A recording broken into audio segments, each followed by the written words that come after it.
At a glance, the iPhone 16 Pro Max doesn't look or feel much different from the preceded it, and perhaps that's not to be expected. The competitive game of smartphones is now one of inches. The question is, can the small or even invisible changes add up to something big? In the early going with the iPhone 16 Pro Max, I would say the answer is yes. There is one other truly noticeable physical difference between the old and new iPhones. The iPhone 16 Pro Max has the new camera control. This button is bigger deal than I imagined, and I'm almost embarrassed to say that I already like it quite a bit. Covered in sapphire, the roughly half-inch long button sits on the phone's left side, a couple of inches down from the power, sleep or Siri button. It's recessed and is both a physical button and haptic one. A hard press gives instant access to the iPhone 16 Pro Max camera.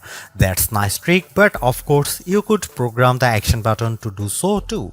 However, when I pressed lightly on camera control, I felt a little haptic vibration and then could sweep up and down on the button to quickly switch between the phone's cameras. If I lightly pressed twice, I gained access to deeper image controls.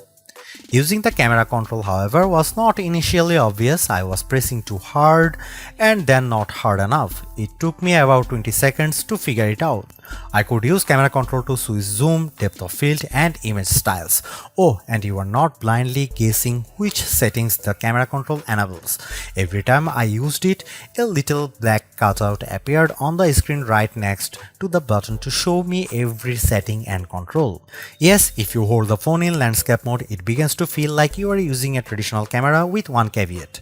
The feature that would let me light press to lock focus and long press to shoot is not yet enabled.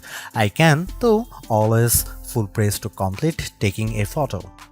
I even saw how Snapchat is already using camera control to control images simply and send photos to friends with the press of a button. Camera control seems like a slight misnomer. The button will also be used to enable vision intelligence, which lets you point the phone at an object and press the button to get a description. It's like circle to search without the circle, or I guess Google. As I noted above, the button is recessed and I found that it's quite hard to trigger it accidentally. That's a good thing.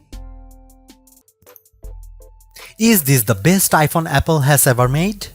Possibly. It will certainly claim a spot near the top of our best iPhone list and maybe even best smartphones.